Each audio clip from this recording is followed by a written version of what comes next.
Robbie, what is today? The 21st. 21st. That means 5 days from now, Yeah. we're running the Mixed Game Festival, or you are running a Mixed Game Festival at Resorts World.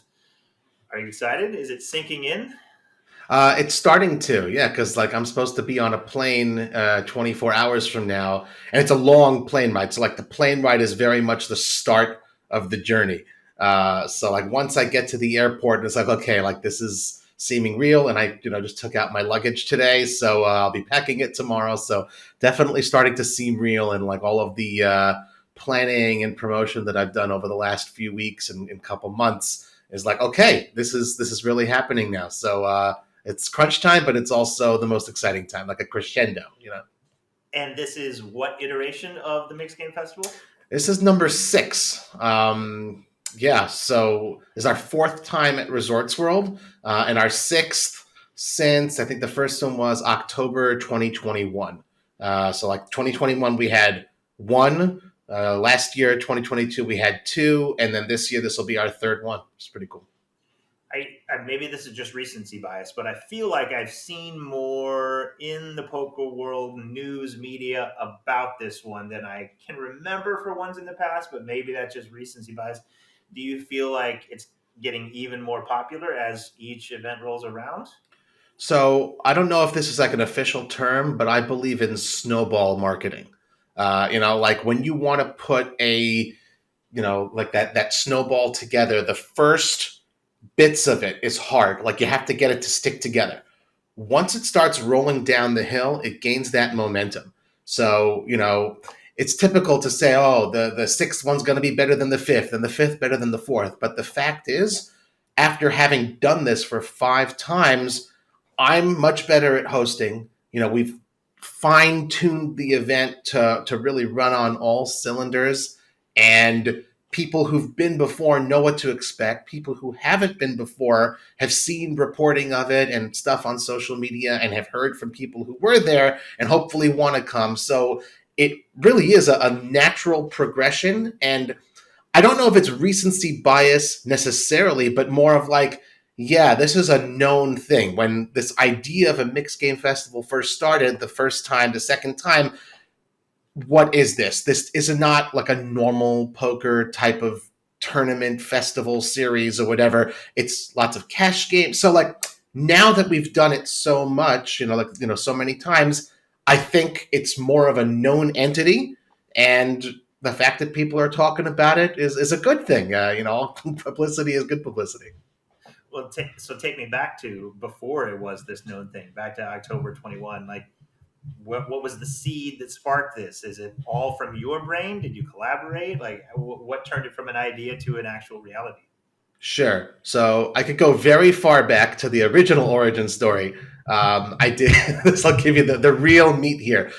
So for 3 summers, 2017, 18, and 19, I was working with Poker Go on their WSOP BIOS team.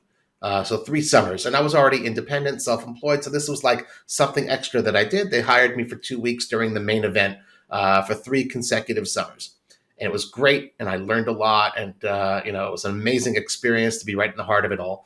And after that 3rd summer, after it ended, I got back home here to Israel, and I was telling Miriam, my wife, I was like, I think I'm good. I don't know if I want to do it again. It was an amazing experience. It's hard work, but like I think I've kind of got a lot of my own stuff with Card Player Lifestyle going on. It's hard to balance.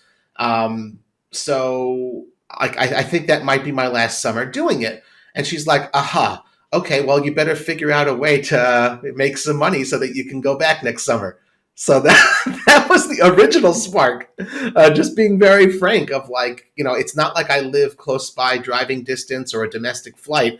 For me to make a trip out during the World Series of Poker is a very big thing internationally, 7,500 miles away. It entails a big expense and accommodation and stuff. So I can't just kind of like, go on a whim like a lot of people can. I have to come in with a plan. So that's when the wheels started turning.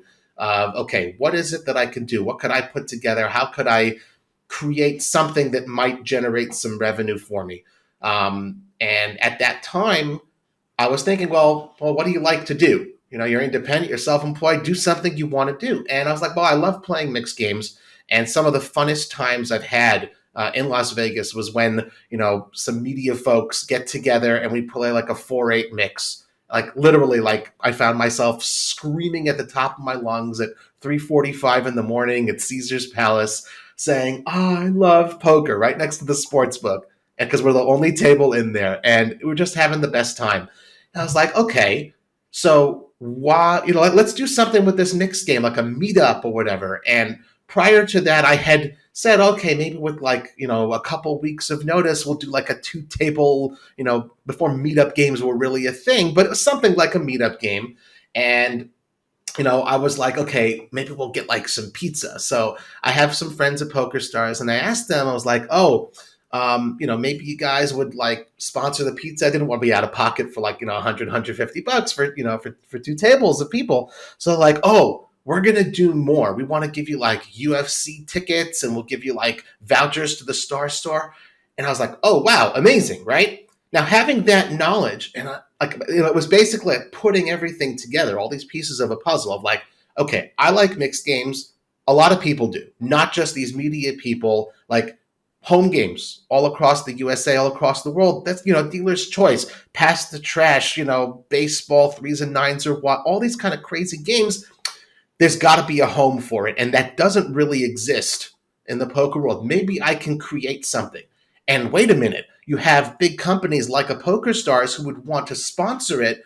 Maybe we'll get some prizes. Maybe we'll do, all these sorts of things that, now make the festival a kind of like, I would like to believe, a very unique type of attraction. We've got, merchandise from sponsors who are like, yeah, we want to support this sort of thing. And people who don't necessarily just come for the poker, they come for pizza parties, they come for trivia competitions, they come for merchandise giveaways, and now we have a huge prize for Mid Game Festival 6, the WPT Voyage package worth $5,000, which is huge. It's going to go to our Win of Our Horse tournament.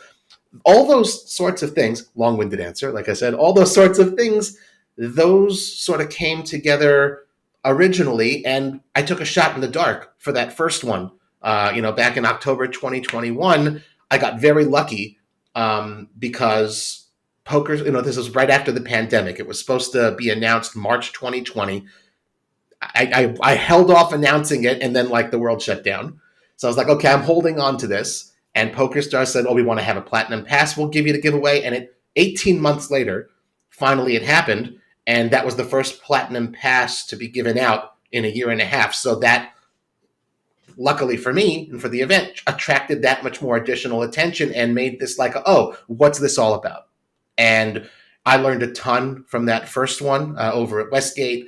And I like to believe, I think it was like 3 days and now it's up to 5 days. And like, we're just really improving on what I'm able to offer the players, the type of partnerships, like the quality of the partnerships that we have. It's not just, you're taking a chance on me, but like I have something to deliver you. You have players who are going to fall in love with your brands because they're having an amazing time. Do you want to be associated with that? So I'd like to believe that's sort of been the natural progression from what was just an idea of, okay, Robbie, try to make some more money and justify yourself a trip to Vegas. When you do what you love, it doesn't really feel like work. And it's thankfully, it is beyond all of these other things, a way for me to also have another branch of my business to work with. Well, I mean, you combine something that you love doing with a market need, usually good things happen. So it's so funny because I'm like in interview mode, and I'm answering that. I can recognize. Like, I'll try to get back to conversation mode, but yeah, okay. This is all quality. I Before we talk about like what the actual schedule or the format of it is, if you could, no pressure, sell me like bullet points, like why to two different groups, why they should come to this thing. First group being somebody who doesn't really play much mixed games, but is kind of interested in learning them and might be intimidated or scared.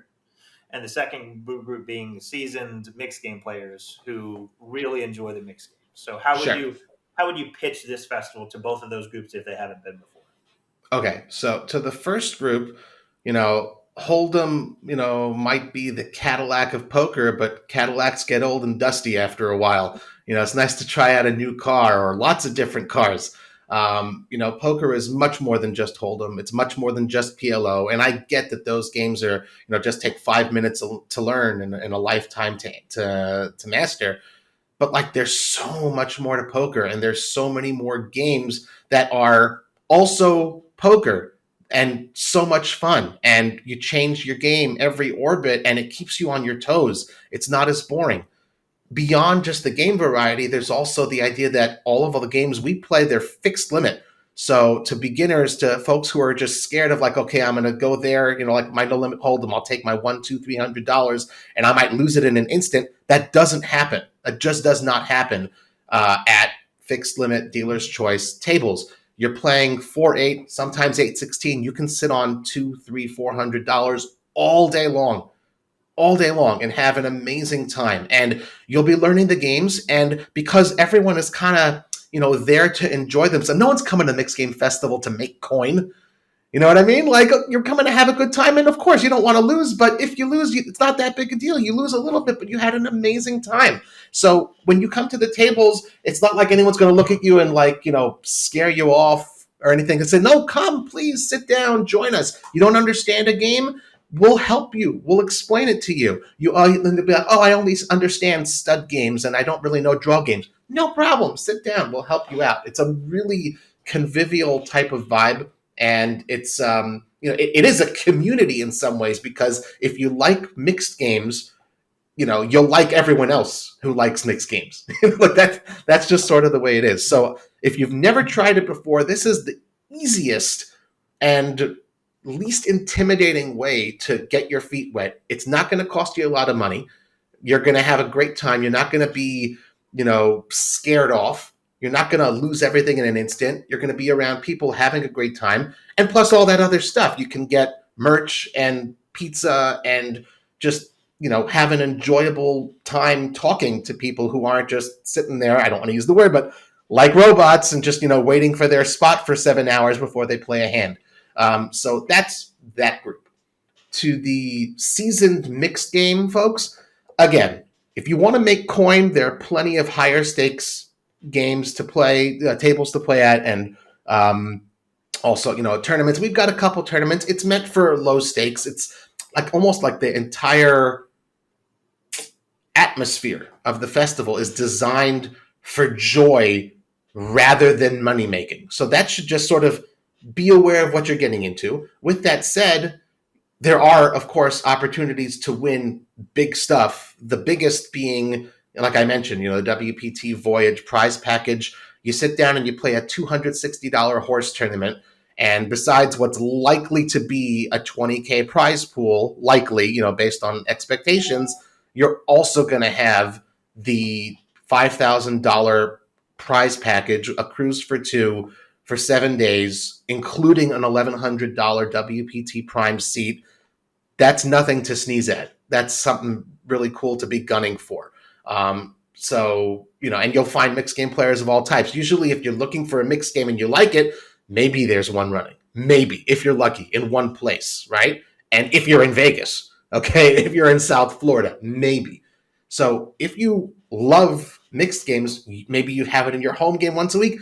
This is where everyone's going to be. This is the convention. You won't find one table. You'll find 2, 3, 4. We even had 6 tables going simultaneously at some point during one of the festivals. And thankfully, with each successive festival, that number's growing. And, I'm, fingers crossed, but based on the buzz that I'm kind of getting from social media and people talking about it, I'm really expecting a big turnout each day, not just for the tournaments, but also for the cash games, which run from noon till, sometimes even through the night until noon the next day. Well, you just touched on my next question, but just to expand upon it a little further, the schedule and the logistics of people who show up to the Resorts World cash game area, which is where your festival will be held.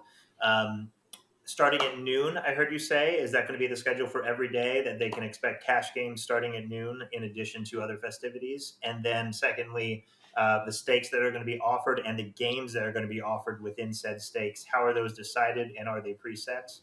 Excellent question. And I'll, again, just be in conversation mode and say, no one has asked me that. And I think that, those who are more seasoned want to know the particulars and the logistics. So thanks for asking. Okay. So, yes, on Sunday, Tuesday, and Wednesday, the 26th, 28th, 29th, those are our pure cash game days. Whereas Monday, Thursday, the 27th and 30th, the main thing going on is going to be, the 27th, the 08 Stud 8 tournament, and then the Horse tournament. But side by side, as players bust, hopefully we'll have cash games running as well. And I'll probably be playing in those since, I won't be, I can't win my own, grand prize. So 12 o'clock each day at noon, the cash game's going to start running. On a couple days, we've got, I think, the poker trivia competition, which is on Tuesday, on the 28th. That's going to start at 11:30 to kind of like gather people together. But I like saying 12 o'clock show up because that's when everyone else is going to show up. It's like when you typically, again, when you want to get a mixed game together, okay, who's available, who's here? When you say it starts at 12, people show up, the games start running. And as soon as one game starts running, the second one will, the third one will, etc. We've worked, what I love, one of the amazing things I love about Resorts World Poker Room, they work with Poker Atlas. So each night, the last thing I do before I go back up to my room to go to sleep for an hour and a half is, tell them, okay, hey, let's just make sure we set up, MGF table 1, MGF table 2, that sort of a thing, and put your name on the waiting list. So that when the action starts at 12 each day, your name will be there. They'll call the names. They'll get the game going. The next 8 names on the table, on the list, will get that table going as well. And it's usually 4-8 is the dominant limits that people are playing. There is also an 8-16 game that goes regularly. That's Coach's game, which is great. And sometimes they need, spots filled, so we'll help fill those spots. And sometimes there's just interest in, raising it up. There's been inflation, so maybe 4-8 isn't enough for some people. We'll have an 8-16. That time where we had 6 tables simultaneously, there were 4 4-8s and 2 8-16s. Just imagine that. Almost 50 people simultaneously playing low-stakes dealer's choice in a Las Vegas poker room. That's pretty cool. Very cool. And then to finalize that thought, you said dealer's choice. Is that the format for all the tables? And right. Who can choose the games, and how does that work? Excellent question. So I don't micromanage, and no one from Resorts World staff is going to micromanage. At the end of the day, like I said, we want people to have fun. So, if you're really in the nitty gritty of mixed games, some people are like, I only play horse mix or something like that, or I only play draw games or anything but drama. Players kind of agree amongst themselves. What usually ends up happening, the first 8 players sit down, they'll look in the box at what all the games are. Each player will pick 1 or 2 games, 2 plaques.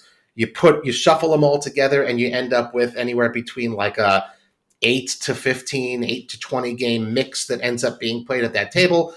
Occasionally, a seat will open, a new player will sit down and say, oh, I don't see Crazy Pineapple. Can we add that in? Sure, no problem. That'll be like the next game, that sort of a thing. Sometimes a group of 6, 7, 8 players will come together and say, we wanted to support this great mixed game festival event. Is it okay if we just play our standard 8 games? Sure, no problem. I mean, in a perfect world, with 20 tables, I'd say, okay, you've got these 5, which are stud only. You've got these 5 tables, which are draw only. But, dealer's choice, because there's, 50 games or whatever it is available, it really is kind of like potluck in a way. And hopefully we have multiple tables running at all times. So, as you sit, as you get to go ahead and take your seat, you can choose, oh, I'd rather, be at this table or I'd be at that table. And, it's like also, it's not, I'd like to encourage people as well. If you're only familiar with, let's say, 75% of the games, don't let that scare you off. Use that as an opportunity. Okay, I'll sit back, post my ante, or just sort of wait for the blinds to pass and see, how do you play this Squid Game? How do you play this, Drama Doocy? Or whatever it may be. That's basically the nuts and bolts of how it works. Sometimes we'll have a celebrity poker player come in and just surprise visit us. That happened, Miami John Cernuto came and showed up as a surprise last summer.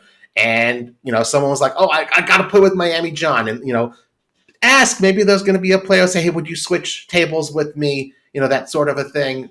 But, usually as far as table changes, seat changes, you got to ask the room staff. But, at the end of the day, it's about having fun, meeting a lot of people. I will hammer that message. That really is what it's all about at the end of the day.